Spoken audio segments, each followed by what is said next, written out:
Olá, muito boa noite, queridos amigos telespectadores da Rede Século XXI. Está começando mais um programa Eclésia, né? Toda terça-feira nos encontramos para conversar sobre algum assunto relacionado à doutrina da igreja.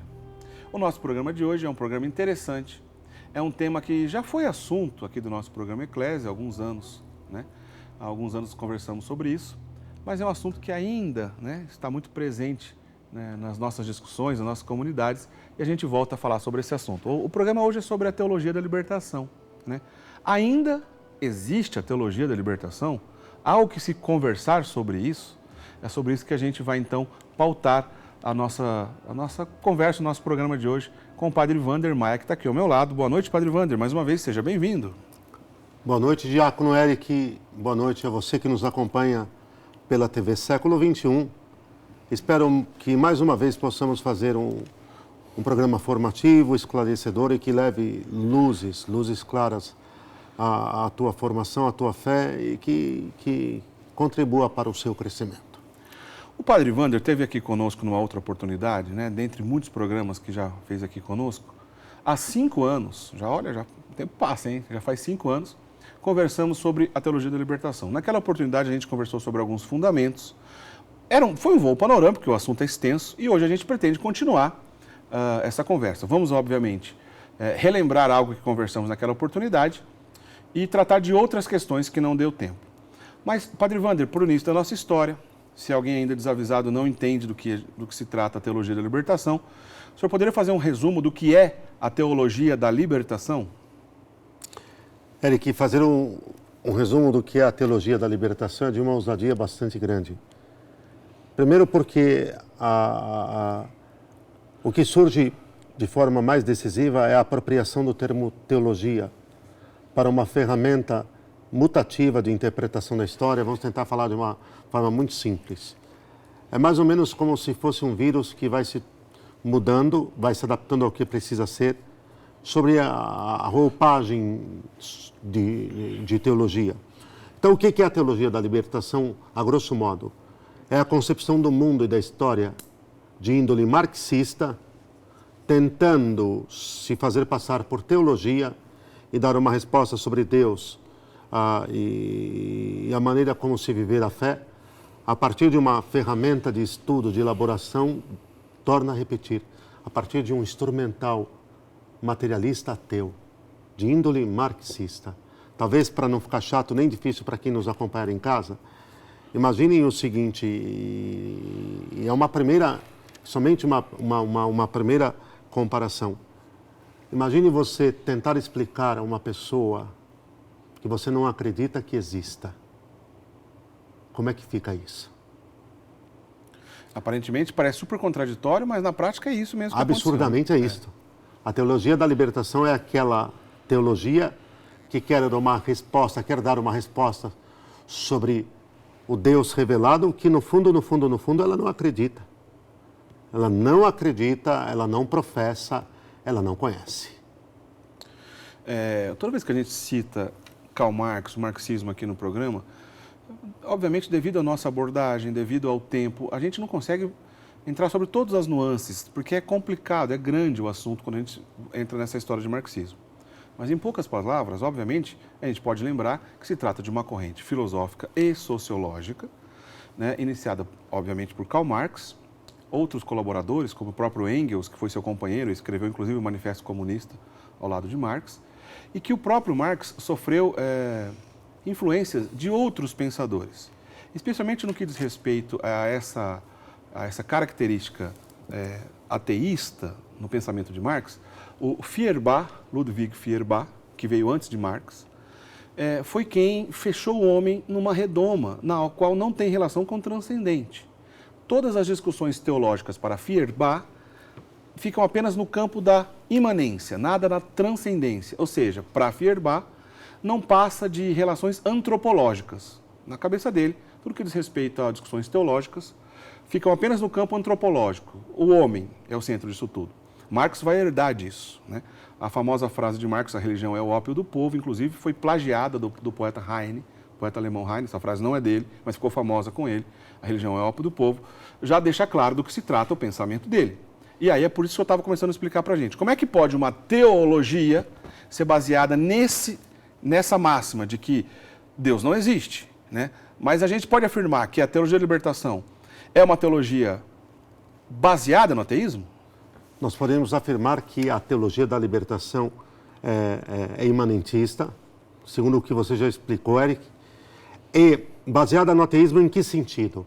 Ela nunca remete às realidades atemporais, eternas. A teologia da libertação não está preocupada com a eternidade, não está preocupada com o juízo particular, não está preocupada com o post-mortem, não está preocupada com o fim último do homem, que é a glória de Deus, que é a sua salvação, que é a sua santificação. A teologia da libertação, e aqui está o grande engodo, Eric, prescindindo das realidades atemporais, da vida em Deus, das realidades eternas, depois disto, daquilo que fechamos o credo niceno-constantinopolitano, creio na ressurreição dos mortos e na vida do mundo que há de vir. O mundo que há de vir é a realidade futura e gloriosa no céu, portanto, para aqueles que... Transcendente, é claro. Transcendente acima de tudo. Quer dizer, o que a teologia da libertação comprou no pacote aí com o vírus do marxismo foi: a vida está aqui, temos de resolvê-la nós mesmos, e não existe nada disso de paraíso, e o que nós temos que consertar é a situação das pessoas sobre a terra. Então, sob o pretexto de minimizar, de mitigar a dor e o sofrimento do ser humano sobre a terra, que é um valor, não tem dúvida alguma, mas mitigar a dor e o sofrimento até que ponto? Até o ponto de ignorar Deus, de ignorar a redenção, de ignorar o pecado, de ignorar a necessidade de conversão, porque se canonizou e se fez da pobreza, nesse sentido estrito, material, imediato, uma espécie de cânon, de valor, uma espécie de admissão de virtude. O mero e simples fato de se ser pobre materialmente, Eric, já se coloca a pessoa numa condição de que, então, ela está isenta de ser, vamos dizer assim, a cobrada ou exigida de toda e qualquer outra atitude em relação à mudança de vida e à conversão. O simples fato de que se está numa realidade de pobreza material, temporal, já seria mais do que a palavra decisiva sobre a verdade daquela pessoa, de que ela está acima de qualquer bem e qualquer mal. Ok? Isso aqui é um estratagema e um engodo do tamanho do mundo, do tamanho do mundo. E até só um detalhe, Eric, para reforçar um pouco mais disso, eu torno a repetir, qualquer tentativa de minimizar a dor e o sofrimento em relação às realidades temporais, isso faz parte do amor e da caridade vivida, ao próximo, pelo próximo. Agora, querer fechar dentro desta redoma da temporalidade e estabelecer uma espécie de autonomia das realidades temporais em relação às realidades eternas, isso não. Isso é um golpe muito duro, porque no fundo, é para no fim de todas as coisas dizer: nós é que resolvemos tudo, nós não precisamos de Deus. Desculpa estar falando de uma forma tão crua. Tá certo, mas Assuma a responsabilidade do que estou dizendo, hein? Do que estou dizendo. No decorrer a gente volta nesse assunto, né? Eu ainda volto nesse assunto para a gente entender, porque toda vez que a gente aponta, né, ou consegue identificar essas incoerências nessa chamada teologia de libertação, logo vem alguém querendo nos carimbar, dizendo: olha, mas vocês não gostam de pobre? Né? Ou numa discussão que a teologia de libertação acabou desencadeando, que é a discussão ecológica, que a gente passa por isso daqui a pouquinho.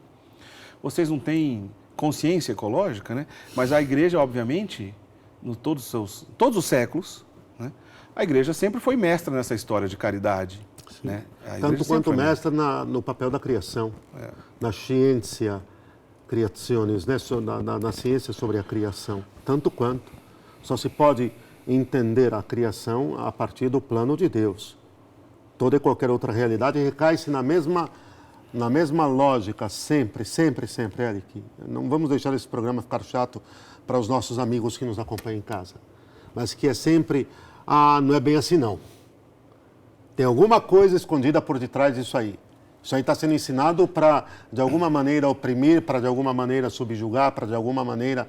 Então, nós queremos, nesse momento, sermos um instrumento de libertação de todo esse jugo, de toda essa opressão que se impôs, inclusive na esfera religiosa, que é o grande jargão da teologia da libertação.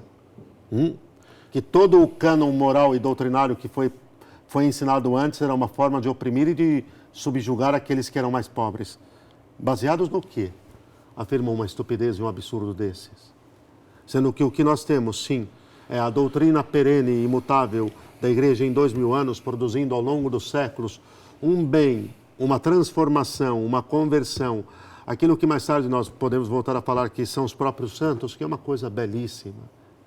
Belíssima. Agora, que a vida presente, eu a vivo na fé no Filho de Deus, como dizia São Paulo, e que as realidades temporais vão passar, vão. Sem dúvida alguma vão passar.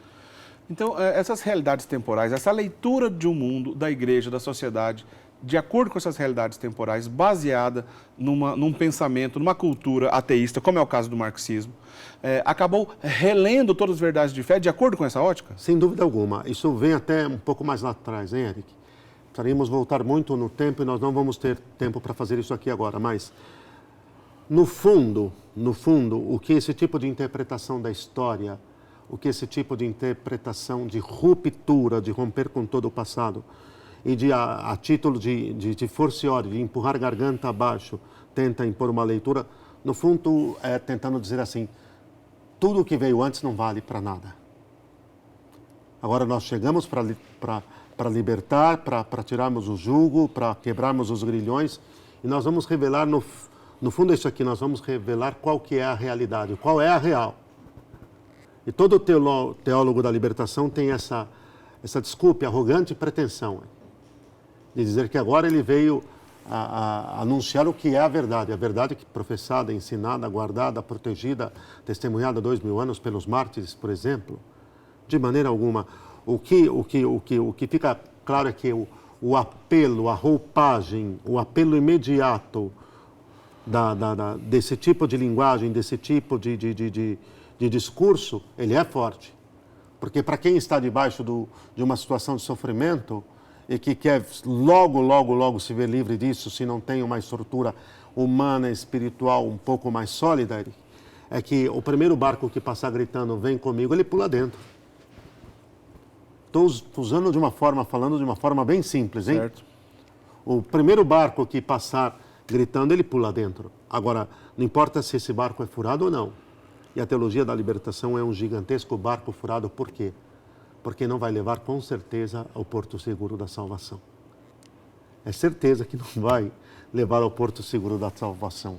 Estou tentando falar de uma forma muito próxima dos nossos amigos em casa, Eric. Padre Wander, quem criou a teologia da libertação? Eric, quem criou a teologia da libertação? Bom, a versão oficial. A versão oficial é que um sacerdote, se eu não me engano agora, peruano era o Gutierrez, não? Gustavo Gutierrez, sacerdote peruano. Peruano. Bom, também que foi o primeiro a lançar a primeira reflexão com este nome, o primeiro trabalho teológico, mas em 68, acho que Medellín, a conferência de Medellín, já falava um pouco esse assunto já estava presente em 68 lá da em Medellín. necessidade de libertação dos povos sofridos na América Latina. Libertação do quê? Né? Eu acredito que aqui libertação do pecado antes de tudo, e não menosprezando Medellín de maneira nenhuma, mas colocando as coisas muito claras. Cristo veio redimir o homem do seu pecado. Nós temos a participação do sacerdote belga José Comblan, que já ali no fim da década de 60, início da década de 70, já vinha vociferando um pouco, já vinha falando muito sobre essa questão de libertação dos pobres, das injustiças sociais, da minimização da fome, da miséria, e que a grande atuação do ser humano sobre a terra, colocando toda a vida espiritual e sobrenatural, não só num segundo plano, abaixo disso um pouco, como se não tivesse importância nenhuma. E eu sei que não vão aceitar que eu diga isso, mas é provável, se pode provar com textos, não dúvida alguma, é sempre aquela ideia, para que rezar se eu não faço nada? Mas espera lá. Desculpe, eu vou usar uma comparação estúpida. Já viram algum aparelho funcionar sem energia? É que é muito simples mesmo. carro não anda sem combustível. Pari, então o senhor está nos reduzindo a condição de... Não estou reduzindo a condição de máquinas, coisa nenhuma. Eu estou querendo dizer é que se a força motriz da nossa vivência é o amor, qual que é a fonte do amor? Se a força motriz da nossa vivência, da nossa existência é o amor, e o amor com maiúscula, não é amorico, não são amoricos, não são conveniências. Certo. É um amor com maiúscula, é Deus, portanto. Qual que é a fonte desse amor? Ele mesmo, o próprio, estou acabando de dizer. Então, como é que eu quero amar ao meu próximo e ser instrumento de redenção para ele se eu não estou unido àquele que é o próprio amor? É um pouco daquele adágio que diz, aquele ditado popular, que ninguém dá o que não tem. Agora, há uma corrente de pensamento, entendam, é uma corrente de pensamento que tem muito de sentido, e eu me apoio muito nela, que diz que a teologia da libertação foi desenvolvida nos porões do Kremlin, o palácio o governamental soviético, a pedido do secretário-geral do partido de então, Nikita Khrushchev, que incumbiu a inteligência soviética sob presidência da KGB, porque não era a única agência de inteligência, a desenvolver uma ferramenta com maquiagem teológica, mas com toda a sua estrutura racional, ateia e materialista, que fosse posta depois dentro da igreja como uma espécie de, eu vou usar agora a expressão, Eric, cavalo de Troia. Aquilo que o Hildebrand vai chamar de o cavalo de Troia na cidade de Deus. O Dietrich von Hildebrand, o pensador católico, o esposo da Alice von Hildebrand, um cavalo de Troia. Todo mundo acredita que a KGB construiu, todo mundo... Há fortes indícios todo mundo desta corrente. Aliás, também é baseado no relato do Ion Pacepa, né, que foi um general da Polícia Secreta da Romênia, desertou do regime comunista, fugiu para os Estados Unidos, e ele mesmo, o Ion Pacepa, diz claramente isso. Né? Ele diz que foi lá nos porões, como o senhor disse, do Kremlin, que agentes da KGB pensaram dessa maneira e que criaram a expressão teologia da libertação, que vai, em 1971, pela primeira vez aparecer num livro que foi o próprio padre Gutierrez que publica. Porém, provavelmente, então, teve essa relação pensada, como o senhor disse, de uma forma de cavalo de Troia. Né? Um cavalo de... Posso ir um pouco mais longe, Eric? Pois não? Torna a dizer, assumindo integral responsabilidade sobre a minha afirmação, hein? Em certa ocasião, o tirano, o ditador soviético Joseph Stalin, que tiranizou e deixou um saldo de milhões de mortos que acho que superou só o do Mao Tse-tung. Provável, né? Só Mao Tse-tung foi Só Mao Tse-tung superou em número de mortes. O genocídio, em número de mortes, o genocídio propiciado pelo carneficeiro soviético Joseph Stalin, que era um gênio estrategista. A verdade é que Leon Trotsky era muito ignorante, Eric. Em algumas... Deixa eu pontuar isso. Em matéria de estratégia, era muito ignorante.